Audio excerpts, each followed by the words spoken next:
오늘 아침 묵상할 하나님의 말씀은 열왕기상 7장 27절에서 39절까지 말씀입니다. 오늘 본문은 놋 받침 수레와 놋 물두멍에 대한 말씀입니다. 먼저 놋 받침 수레입니다. 놋으로 받침 수레 10개를 만들었습니다.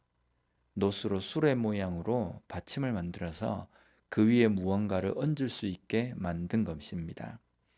그리고 그 수레 테두리 면에는 소, 사자, 천사의 모습을 조각으로 수놓았습니다.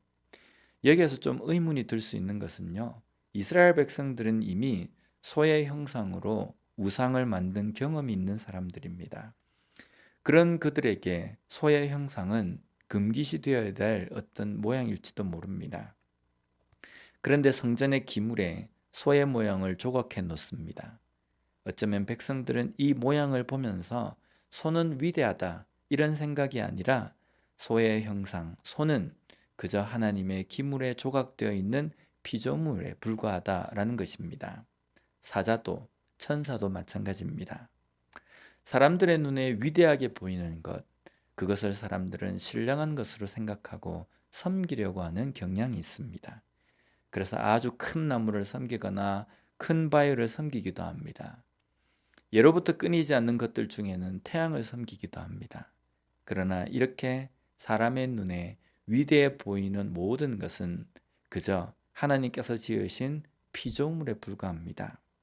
그러므로 우리가 섬겨야 할 것은 이런 피조물이 아니라 이러한 것을 만드신 하나님이심을 우리는 잊지 말아야 합니다.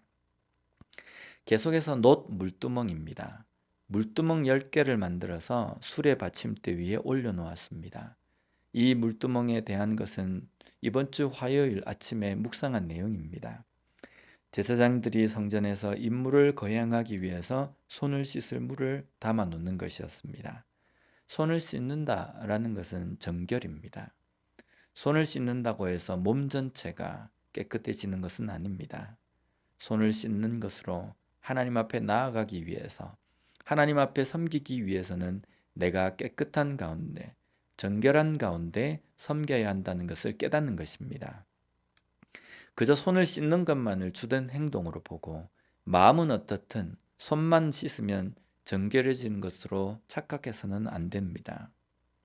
마태복음 15장 1절 2절 말씀을 보면요, 그때 바리새인과 서기관들이 예루살렘으로부터 예수께 나와 이르되 당신의 제자들이 어찌하여 장로들의 전통을 범하나이까? 떡을 먹을 때에 손을 씻지 아니하나이다. 손을 씻는 것, 이 행동이 정결이라고 생각한 겁니다.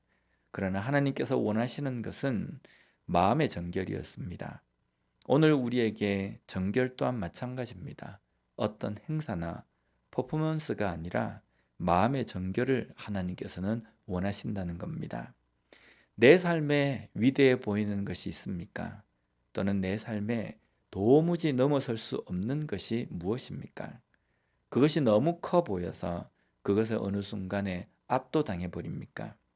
그러나 그건 역시도 하나님께서 지으신 피조물에 불과하다는 것을 잊지 말아야 합니다. 그러기에 하나님과 함께 하나님께서 주시는 힘으로 능히 그것을 이기고 넘어설 수 있는 겁니다. 또한 내 삶의 정결은 어떤 상태입니까? 겉이 아니라 마음의 정결함으로 하나님 앞에 나아가며 하나님과 교제하는 그런 삶을 살아가는 우리 모두가 되었으면 좋겠습니다. 기도하겠습니다. 하나님 아버지 감사합니다. 오늘 말씀을 통해서 다시 한번 정결에 대해서 깨닫게 해주시니 감사합니다. 그저 겉모습만 깨끗한 척, 정결한 척이 아니라 하나님께서 우리에게 원하신 것처럼 우리의 마음에, 우리의 삶 전체에 정결함을 다시 한번 깨닫고 그것으로 인하여서 하나님 앞에 나아가는 저희들의 삶이 되게 하여 주시옵소서. 예수님 이름으로 기도드립니다. 아멘.